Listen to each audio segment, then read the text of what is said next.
Choi here. So this is a part 2 to explain to you guys the pack sword system so you guys understand how that works.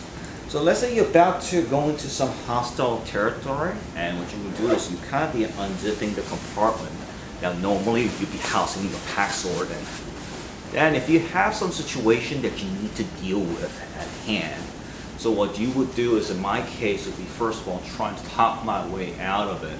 But if I can't, what I would do is I'll create distance by whatever means possible. So from here, this means the nearest guy first. If I had a blade, I stick him. But if this doesn't have a blade and I need to get to a situation that for me to transition to my blade, I create distance by using my empty hand. So nearest guy first, he'll eat it. I might kick the guy in front of me straight to the groin. At the same time, reaching for this and pulling out my blade in like so. Now, many of you guys are saying, holy shit, how the fuck did you do that? Again, if I knew that I was going to be in a fight, I will be or going into an area that is a little bit contested. I would unsheath or uncompartmentalize, so unzip the compartment that takes my sword. And 2, when I draw it, this is the reason why Kydex is so important. And why it didn't come out from the sheath is because of the bungee that is attached to it that draws the sword back. So how this system works, just gonna put this back here. There you go. So it's normally like this, as you can see. This is a cold steel 12-inch machete that I fucked up, and I'm just gonna be honest because the following. So I wear, as you guys know, I wear size medium gloves. So originally I was meant to make this for one of my brothers, but where I fucked up was the ridge on that is too, especially with the internal strands, it made the grip that is already slightly bulky even too big. So anyone who has a small hand or medium small hand, you're not going to be able to grip this and put this to use as those like one of my brothers, Keith, can, as he found out yesterday. And when we were training together, Matt found out that this did not fit his hand, and he had a very difficult time executing some of our techniques. So, again, how does this work? Is simple. Kydex bungee, sword goes inside the pack. Again, once you zip it, it shouldn't pop anything out, all right?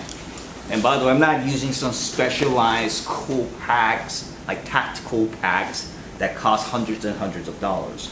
Shout out to Clint Smith, because as Clint often said regarding a lot of the firearms, you don't need $1,000 gun, you need a gun that you can run. So you need to be able to run what you have in your hands. It's not important how much that shit costs, because what's the point of it when, if you could run it with something that doesn't cost that much and at the same performance, wouldn't you want to do that instead of paying thousands and thousands of dollars for it that you don't have to, and that you could also spend on ammunitions? So there's that. So the concept on that is less is more, more is less. So again, the Kydex is nothing special. That's my garage tech Kydex, okay? So it's nothing even glamorous. So if I knew I was going to go into situations where I might be needing this, for example, I'm thinking worst case scenario, so post-apocalyptic situations where basically I might be going to do reconnaissance in front of my party in order to see that it's safe roads ahead. So while I'm doing that, I feel something's odd, or I notice that I might run into action. This is when I would simply zip that compartment. Not getting the blade out, but just unzipping it, just getting it ready for it. Now, even unzipped is still not drawing the sword out.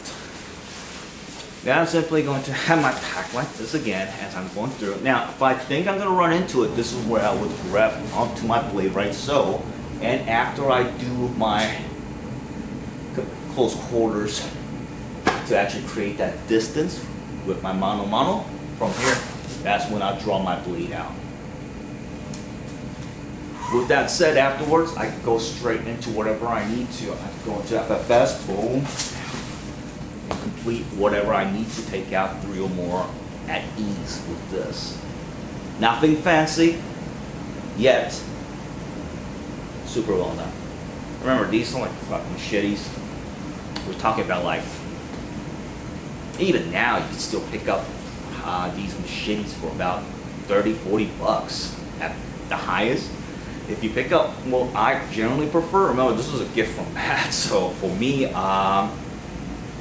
I personally prefer Tramontina as all of my FFS family do. So our FFS family have a likeness for the Tramontina machetes, and we have literally, I've only used it not as long as Ray or my brothers John and Kevin have. And shout out to my fun out in Sydney. How's it going, my brothers? Hopefully everything's well. Ray, hopefully everything's much better weather there. Same goes for you, John, Kevin.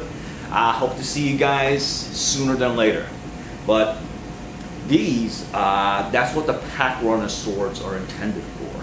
And our FFS family have used Tramontinas for a very long time, and my brothers in Sydney have used it really heavy use with great performance in training, and that's what I would highly recommend. And last year I went through cutting down the entire raspberry bush in my backyard with just using one Tramontina machete, and I hand edged it. It just did just fine on that without suffering any catastrophic destruction when I was running into concrete and little pebbles and big stones. So there you go, guys. So that's what the pack sword is intended for. It's not intended for some crazy glamorous insanity stuff, because a lot of that, guys, notice that as I'm talking about this, I'm just going to might as well, I don't need this. Oh gee. There. So this is, again, I fucked up on a lot of things on this, but let's talk about this. Just gonna put this back here. Alright, where did you fuck up, G? What do you mean? It doesn't look that bad. So Keith noticed this first. Shout out to my brother Keith. Thanks again, brother, for everything. Dude is literally a saint. He got me one of IWB loops made out of Kevlar, because like I got another knife. Today's a review day, so you guys will get a chance to see it. The frog skin knife that I finally got done, and because of that I had a difficult issues on how to figure out how to carry it. But Keith came by, got me that. Thanks again, brother. And later I came back again for trading, and when Matt and we were running the training together, we noticed a couple issues with this Kydex that I did not initially see when I was crafting it. So with the Kydex, I cut it way too close to the edge. So this means lifespan wise is not good. It will eventually fuck up, and this Kydex, the rivets are just gonna fucking tear itself out. So that sucks. Remember, these are brass, so it's not the strongest material out there. And because I cut it way too close to it, I say about it, you don't want to do a lot of draws with this, because eventually it will break, especially since I was literally running out of Kydex when I was making this. Third is the thickness of the handle. As you can see, this is the normal factory thickness. With this, we have added almost half an inch more extra width to it. This is the reason why when I sent out a message out to Tom through Facebook yesterday explaining this after our session with me and Keith and Matt, I explained to him that this is an issue, and because it's G Innovations wrapping, this thing's embedded on this, so this is not coming apart. It's stuck there, guys. So there's a dilemma. Keith is pretty much the only one out of all of us who was able to wield this freely. Ironically, the ridges on this fit his hands perfectly. So if Tom ends up taking something else, this is going to go to Keith, who actually will put this to really good use. So there you go. All right, there's that. But pack swords, again, that's the way you should be carrying it. If for when everything falls apart, when the civilization falls apart, zombie warfare, civil war, whatever, that's how it should be inside your pack. This is the reason why you need to pick up a pack that isn't that costly. Pick the ones with the right feature, and I'm gonna explain to you guys what I mean. pick one that's got an anchoring point on the back of the panel. You don't have to have a molle, it just has to have an anchoring point that you could get a bungee that I just cut off and tie that, stick it in, and then clip it. It's completely hidden. Now, some of my military service brothers, especially those who have operated in special forces capacity, what they would do is they would also create a knob or a monkey's fist and tie it around one of the compartments so they could easily, with one hand from the back, simply pull that to unzip that compartment where your bolo is carried. And this allows for even easier extraction and deployment of your edge weapon for distant range applications. So there's that. So again, guys, I'm just using a regular Swiss Army backpack that I picked up from Costco for like 18 bucks, like around, Jesus Christ, it's been with me for about 15 years. So it's been a long time. It just works fine.